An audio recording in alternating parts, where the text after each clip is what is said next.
talk about the gray areas. My goodness, you have two sides, and probably more than two sides when it comes to a conflict. To one person, someone seems to be a total bad guy, but to the other side, they are their savior. They are their glimmering, shining beacon of hope. So no matter what side you're on, the world isn't just black and white. It is gray. You know, everyone has their reasons of doing something. Everyone has the reasons of who they are and what they have become.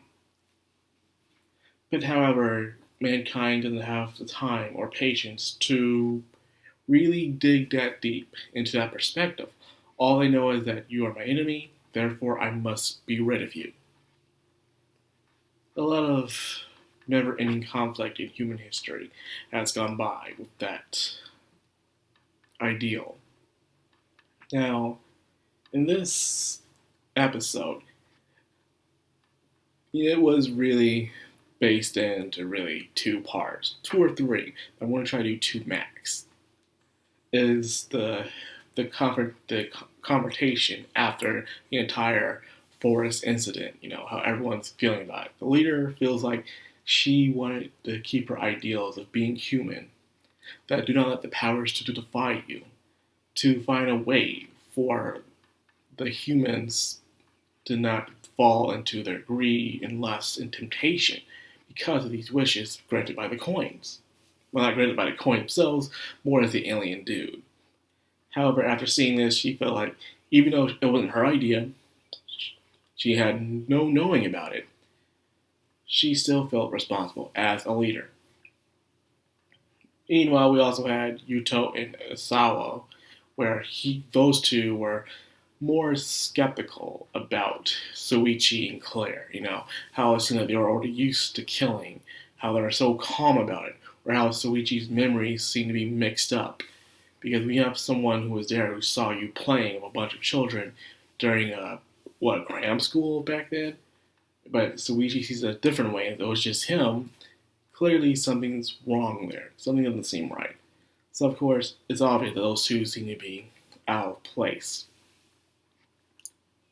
Now, when it came to Soichi and Claire is opening up more. In the beginning of Claire, she was just this smirky, sadistic bully who just wanted to have her way with Soichi to get what she wanted. But we are here to the near last episode. You can see how much her character has broken down. She isn't just what you thought she was in the very first episode. She has feelings, she has compassion, she has guilt. Because of that, her character has become better.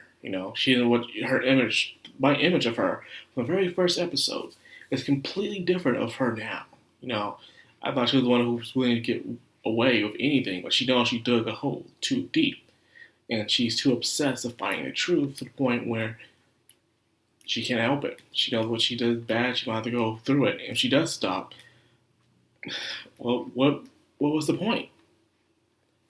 To the point where she even sees Soichi himself, which I say Soichi is a very good kind of main character. Even though he says he's not the main character of the story, I kind of believe he is.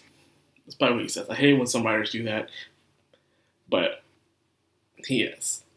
Everyone is a character of their own story. The story, that's an entirely different subject, but for Soichi standards, come on, man. You are the main character. You have everything. You are sitting back next to the window, for God's sakes. You are the main character, okay? So, hush, hush about that. I don't want to hear that nonsense from you. Well, anyways, he has changed too, from a guy being scared, undecisive, wanting things to be boring and plain in his life.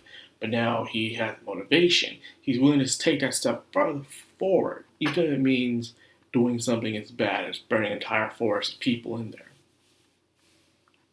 He has completely changed as well throughout this, even finishing the job of one of the last remaining survivors of Madoka's clan in a way, where we saw his perspective, where he saw Madoka as a beacon of light, of hope, someone who could brought them all together, these nobodies, these stupid, useless people as they saw themselves. So, and they enjoyed it. But now, their last moments was them saving each other. Not seeking, not going out trying to kill or anything like that. It was saving each other, no matter what. But they ended up dying anyways. They were a group of idiots. They all could have survived, but they were compassionate idiots, in a way. That's something you usually see a bad guy doing, running off or starting a fire to kill everybody. But instead, you see the good guys doing it. But then again, whoever said they were the good guys? They are the protagonists, but doesn't mean they're the good guys. Claire is definitely not a good guy in her own light. She is just someone who's just a part of a story, Either way, it was the point where Shuichi finally, truly killed someone on his own. First, he wasn't supposed to have no strength on his own. That was the entire thing of someone getting inside of his suit. But he clearly took on the samurai guy. But then again, the samurai guy coughed up blood, showing he was already as well affected by the poison. And if he did survive, it was enough. Because I was thinking, you have a sword in close range, but yet you can't lay a cut on Shuichi, this big-ass mascot. You can easily aim for areas where it will be hard for him to dodge. I don't care how fast Shuichi is in that mascot suit. You could land some slices on him. It's possible. But he was sick. So there goes that. And Shuichi and Claire in a very panicking voice, he ends up shooting him. Now, that being said, it also shows you how you don't really know people. For instance, apparently one of Shuichi's friends was part of that group, and now they're dead. They found his body burnt down by the river. And I love how that happened, how the impact of the effects of the cause didn't hit too fast. We always have that in anime where the effects happen, just like that, the reactions, every time. But this one, it slowly happened. It didn't start the first day, it didn't start the second day. It just slowly started happening. First day, nothing happened. Didn't realize someone's missing. Then they started noticing bodies flowing down. And one of the bodies they found out was someone he knew. I loved that. I really did. To how the effect slowly comes. When it comes for bad things happening. Even in today's situation we're facing right now. It didn't just happen just like that. It slowly accumulated throughout time and built in. Finally, it burst off the lid and it's all over the place. That's exactly what it's like. I love how they caught that realization of a situation, of a reaction, of an effect or a cause. So, we're down to the last episode, people. Spring anime is right. No, summer anime is right around the corner. Next week will be the 13th week for the spring of anime. Or 12th week. It depends what time the anime aired. But anyway, so that's how I'm going to end it.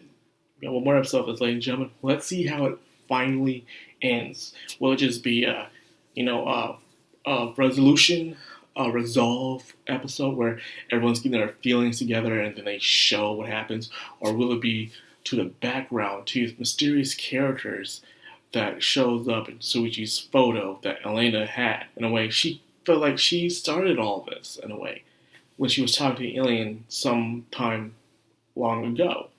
So we can only wait and see until it happens. Will it be a backstory, or it could be both. It could be some backstory, then a resolve part where everyone is steel themselves. They're ready to face on what they have to do next. So, yeah, man, I'm excited. So anyway, this is where I'll end this video. I hope you guys enjoyed it. If you did, like, comment, subscribe, and of course, hit that bell icon. This has been Madcrownxox on Anime. Signing out.